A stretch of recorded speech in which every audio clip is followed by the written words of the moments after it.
여러분, 혹시 이런 분들 계시지 않나요? 환절기만 되면 아무것도 없이 기침이 나오고 목에 늘 무언가 걸린 것 같은 느낌이 드시는 분. 아침마다 가래가 들러붙어서 불편하신 분. 미세먼지가 심한 날이면 폐가 쪼여드는 것 같아서 외출이 두렵고 찬 공기만 마셔도 목이 칼칼해지는 분. 저도 그런 가족이 있어서 정말 오랫동안 이 문제를 고민해 왔습니다. 그런데 최근에 정말 놀라운 사실을 알게 되었습니다. 우리 전통 밥상의 반찬, 더덕구이와 도라지구이에 꿀을 발라 굽는 그 단순한 행위가 현대 과학이 밝혀낸 가장 정교한 폐와 기관지, 보호 메커니즘과 정확히 일치한다는 사실이었습니다.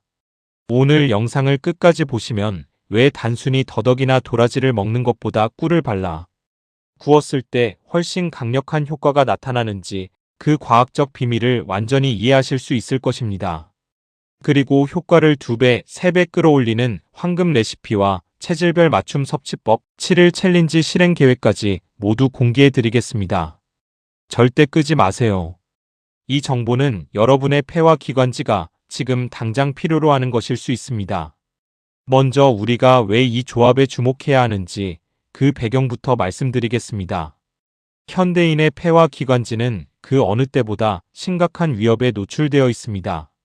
미세먼지와 초미세먼지, 황사, 자동차 배기가스, 건물 내 오염 공기, 그리고 해마다 찾아오는 독감과 각종 호흡기 바이러스. 이 모든 것들이 매일같이 우리의 기관지 점막을 공격하고 있습니다. 기관지 점막이 건강할 때는 이런 외부 자극물들을 걸러내고 배출하는 능력이 있습니다. 하지만 점막이 건조하고 손상되면 이 방어선이 무너지면서 바이러스와 세균이 폐 깊숙이 침투하기 쉬워집니다. 다시 말해 기관지, 점막의 건강 상태가 우리 호흡기 면역의 첫 번째 관문인 셈입니다. 그리고 오늘 말씀드릴 더덕과 도라지의 사포닌, 그리고 꿀의 플라보노이드 성분이 바로 이 첫 번째 관문을 강화하고 재건하는 역할을 합니다. 자, 이제 더덕과 도라지 이야기를 본격적으로 시작해 볼까요? 많은 분들이 이 두 식재료를 비슷하다고 생각하시는데 사실 더덕과 도라지는 다른 식물이지만 공통적으로 강력한 사포닌 성분을 함유하고 있다는 점에서 같은 계열의 효능을 발휘합니다. 더덕의 학명은 코도놉시스 란세올라타이고 도라지의 학명은 플라티코돈 그란디플로루스입니다. 이 두 식물은 모두 수천 년간 동아시아 전통의학에서 호흡기 질환 치료에 사용되어 온 귀중한 약용식물이고 이제 현대과학이 그 이유를 정확히 밝혀내고 있습니다.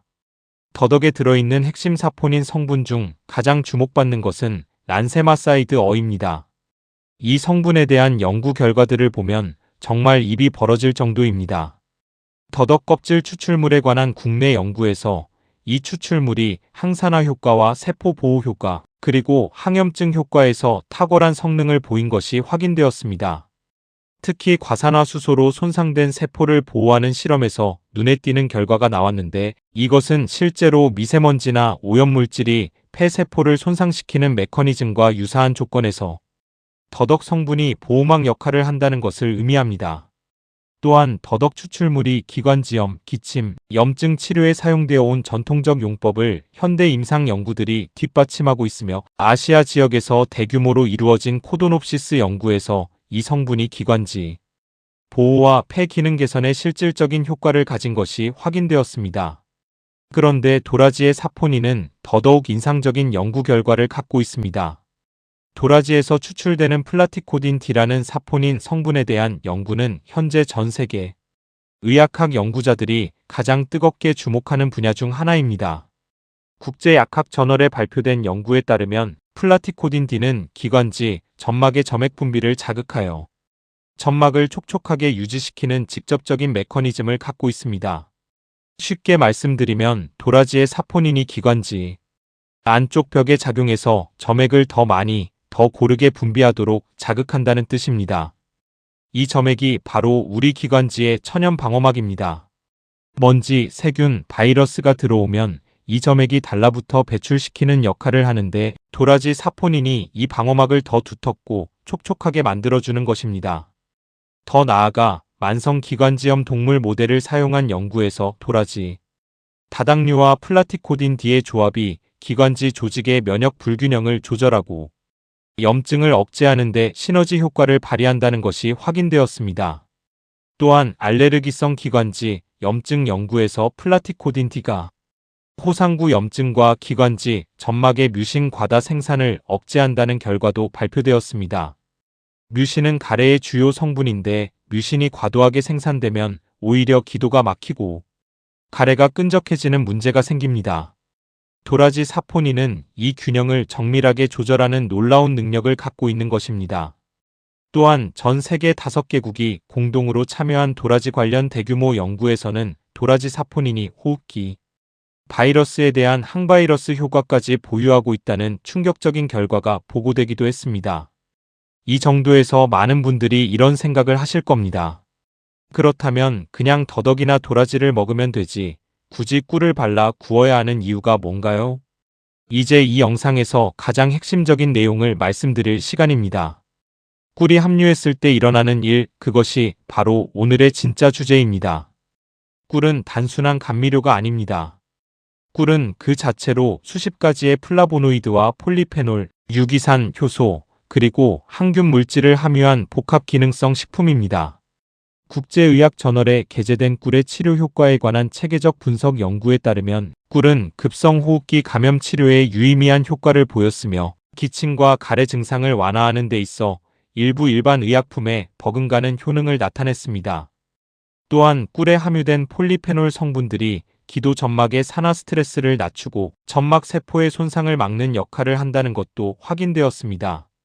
그런데 이 꿀이 더덕도라지의 사포닌과 만났을 때 어떤 일이 일어나는지가 정말 핵심입니다. 사포닌은 표면활성제와 유사한 성질을 가지고 있습니다. 이것이 무슨 뜻이냐면 사포닌이 기관지 점막의 표면 장력을 낮춰서 다른 물질들이 점막에 더 잘 흡수되고 결합할 수 있는 환경을 만든다는 것입니다. 쉽게 비유하자면 사포닌이 기관지, 점막의 문을 활짝 열어놓는 역할을 한다면 꿀의 플라보노이드와 항균 성분들이 그 열린 문으로 들어와서 점막 세포를 직접 보호하고 수리하는 역할을 하는 것입니다. 단순한 덧셈이 아니라 곱셈, 아니 기하급수적인 시너지가 만들어지는 이유가 바로 여기에 있습니다. 천연물 연구 분야에서 사포닌이 점막 흡수, 촉진제 역할을 한다는 사실은 이미 다수의 논문에서 확인된 내용입니다. 사포닌 기반의 가글과 비강세정제가 바이러스의 폐 침입을 차단하는 데 효과적이라는 연구 결과도 있으며 천연 사포닌의 점액 희석 작용이 가래를 묽게 만들어 배출을 쉽게 한다는 것도 확인되어 있습니다. 그리고 꿀의 항산화 성분이 이 사포닌의 점막 자극 효과와 결합하면 손상된 점막 세포가 회복되는 속도가 단독 섭취 대비 현저히 빨라진다는 결과가 보고되고 있습니다. 여기서 잠깐 정말 중요한 사실을 한 가지 더 말씀드려야겠습니다. 더덕과 도라지의 사포닌은 쓴맛을 냅니다. 많은 분들이 이 쓴맛 때문에 먹기를 꺼리거나 물에 오래 담가 쓴맛을 제거한 후 드시는데 그 쓴맛을 내는 성분이 바로 사포닌이라는 것을 기억하셔야 합니다. 쓴맛을 완전히 제거하면 효능도 함께 사라집니다. 그렇다면 어떻게 해야 맛도 살리고 효능도 극대화할 수 있을까요? 바로 꿀을 발라 구우면 됩니다. 꿀의 당분이 사포닌의 쓴맛을 중화시키면서 동시에 사포닌의 흡수를 촉진시키는 코팅 역할을 합니다. 맛과 효능을 동시에 잡는 완벽한 조합인 셈입니다. 이제 이론은 충분히 이해하셨을 테니 실제로 어떻게 만들고 먹어야 하는지 황금 레시피를 공개할 시간입니다. 오늘 집에서 바로 시도해 보실 수 있는 3가지 레시피를 순서대로 알려드리겠습니다. 첫 번째는 기본 꿀 더덕 구이 레시피입니다. 생 더덕 200g을 준비합니다. 더덕 껍질은 최대한 얇게만 벗기세요. 껍질 바로 아래 부분에 란세마사이드 A 농도가 가장 높기 때문입니다. 껍질을 벗긴 더덕을 방망이로 살살 두드려 납작하게 펴줍니다. 이렇게 하면 표면적이 넓어져 양념이 더 깊이 스며들고 고르게 익어서 사포닌 성분이 균일하게 열처리됩니다. 그 다음 국산 천연꿀 2큰술에 간장 1큰술, 참기름 반 큰술, 다진 마늘 반 큰술, 고춧가루 반 큰술을 섞어 양념장을 만듭니다. 여기서 핵심 포인트입니다. 양념장을 만들 때 꿀을 먼저 넣고 나머지 재료를 섞어야 합니다. 꿀이 베이스가 되어야 다른 성분들이 고르게 혼합되면서 사포닌과의 결합력이 최대화됩니다. 팬에 들기름을 살짝 두르고 중약불에서 더덕 앞뒤를 2분씩 먼저 구워 기본 열 처리를 해줍니다. 그 다음 양념장을 붓으로 한 면씩 꼼꼼히 발라가며 약불에서 천천히 익힙니다. 꿀이 타지 않도록 반드시 약불을 유지하는 게 관건입니다. 꿀의 당분이 60도 이상에서 장시간 가열되면 항산화 성분과 플라보노이드가 변성될 수 있으므로 마지막 1분은 불을 완전히 끈 후 남은 열로 마무리하는 것이 가장 이상적입니다. 두 번째는 도라지 꿀구이 업그레이드 레시피입니다. 도라지는 생 도라지 300g을 사용합니다. 도라지는 결대로 쭉 찢어서 사용하면 사포닌 성분이 더 고르게 분포하고 열이 균일하게 전달되어 플라티코딘 D의 효능이 더 효과적으로 발휘됩니다. 도라지를 찢은 후 소금을 살짝 뿌려 5분간 절였다가 가볍게 한 번만 헹궈냅니다. 완전히 쓴맛을 없애지 말고 살짝 남겨두는 것이 핵심입니다. 양념장은 기본 레시피와 동일하게 만들되 여기에 생강즙을 한 큰술 추가합니다. 생강의 진저롤 성분이 도라지 사포닌과 함께 항염증 효과를 배가시키기 때문입니다. 구이 방법은 더덕과 동일하게 약불에서 천천히 꿀이 타지 않도록 주의하면서 구워줍니다. 세 번째는 더덕과 도라지를 함께 구운 폐기관지 최강 콤보 레시피입니다. 더덕 100g과 도라지 150g을 함께 준비합니다. 각각의 사포닌 성분인 란세마사이드어와 플라티코딘 D가 동시에 작용하면 점막 분비 촉진과 항염증, 항산화 효과가 세 방향에서 동시에 진행되면서 폐와 기관지에 대한 복합적인 보호 효과가 극대화됩니다. 여기에 꿀에 생강즙과 도라지 가루 반 스푼을 추가한 강화 양념장을 만들어 발라주세요. 이 세 번째 레시피는 특히 환절기나 미세먼지가 심한 날 또는 목이 칼칼하고 기침이 시작될 것 같은 날 만들어 드시면 가장 큰 효과를 보실 수 있습니다. 자, 이제 7일 챌린지 계획을 말씀드리겠습니다. 이 챌린지는 몸이 사포닌과 꿀의 복합 성분에 단계적으로 적응하면서 효과가 누적되도록 설계되어 있습니다. 첫 번째 날과 두 번째 날은 적응 단계입니다. 기본 꿀 더덕구이 소량 약 50g 정도를 점심 또는 저녁 식사와 함께 드세요. 이때 따뜻한 물이나 도라지차와 함께 드시면 점막의 수분 공급도 동시에 이루어집니다. 세 번째 날과 네 번째 날은 활성화 단계입니다. 섭취량을 100g으로 늘리고 아침 식사와 함께 드시기 시작합니다. 아침에 사포닌을 섭취하면 하루 동안 기관지, 점막의 방어 상태가 유지됩니다. 다섯 번째 날부터 일곱 번째 날은 최적화 단계입니다. 더덕과 도라지를 함께 구운 콤보 레시피로 전환하고 하루 2번 아침과 저녁으로 드세요. 많은 분들이 이 시점에서 목 안의 불편함이 줄어들고 아침에 가래가 덜 끼는 느낌을 경험한다고 합니다. 기침의 빈도도 눈에 띄게 달라진다고 하고요. 그런데 이렇게 좋은 더덕과 도라지 꿀구이에도 반드시 알고 계셔야 할 주의사항이 있습니다. 좋은 것도 자신의 몸 상태에 맞게 드셔야 하기 때문입니다. 첫째로 위장이 약하신 분들은 빈속에 사포닌을 대량으로 섭취하면 메스꺼움이나 소화 불편을 느낄 수 있습니다. 도라지와 더덕 모두 공복 섭취보다는 식사 중이나 식사 후에 드시는 것을 권장합니다. 둘째로 당뇨가 있으신 분들은 꿀의 혈당 상승 효과에 주의하셔야 합니다. 꿀은 천연 당분이지만 혈당을 올리는 것은 사실입니다. 당뇨 환자분들은 꿀의 양을 최소화하거나 당뇨 관리 중인 의사와 상담 후 섭취 여부를 결정하시기 바랍니다. 셋째로 1세 미만의 영아에게는 꿀을 절대 주어서는 안 됩니다. 꿀에는 아기에게 치명적일 수 있는 보툴리눔 포자가 들어있을 수 있으므로 반드시 이 점을 지켜주세요. 넷째로 도라지와 더덕 모두 과다 섭취 시 오심, 구토, 복통을 유발할 수 있습니다. 하루 섭취량은 더덕 기준으로 200g, 도라지 기준으로 300g을 초과하지 않는 것이 좋습니다. 다섯째로 현재 호흡기 질환으로 약물 치료를 받고 계신 분들, 특히 기관지 확장제나 스테로이드 흡입제를 사용 중이신 분들은 담당 의사와 상담 후 이 식품들을 드실 것을 권장합니다. 재료를 고를 때도 기준이 있습니다. 더덕은 너무 굵거나 너무 가는 것보다 손가락 2개 정도. 굵기의 것이 사포닌 함량이 가장 풍부한 것으로 알려져 있습니다. 표면에 흠집이 없고 단단하며 잘랐을 때 흰즙이 풍부하게 나오는 것이 신선하고 사포닌 농도가 높은 더덕입니다. 도라지는 재배 기간이 길수록 사포닌 함량이 높아지는 것으로 알려져 있으며 가능하다면 3년 이상 재배된 도라지를 선택하시는 게 좋습니다. 꿀은 열 처리 과정을 거친 가공 꿀보다 비가열 처리된 생꿀을 선택하시는 것이 플라보노이드와 항균, 효소 성분이 더 잘 보존됩니다. 보관 방법도 중요합니다. 더덕과 도라지는 껍질을 벗기지 않은 상태에서 신문지나 키친타월에 싸서 냉장, 보관하시면 일주일 정도 신선도를 유지할 수 있습니다.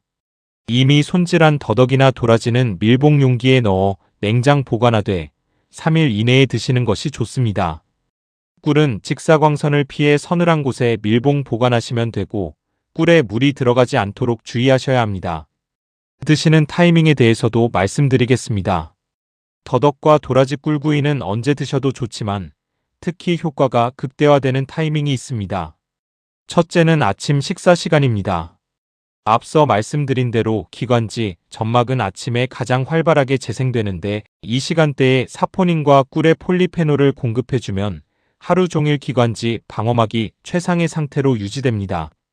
둘째는 외출 전 30분입니다. 미세먼지가 심한 날이나 찬 공기에 노출되기 전에 드시면 사포닌이 기관지, 점막을 더 두텁게 코팅해 주어 외부 오염물질에 대한 저항력이 높아집니다.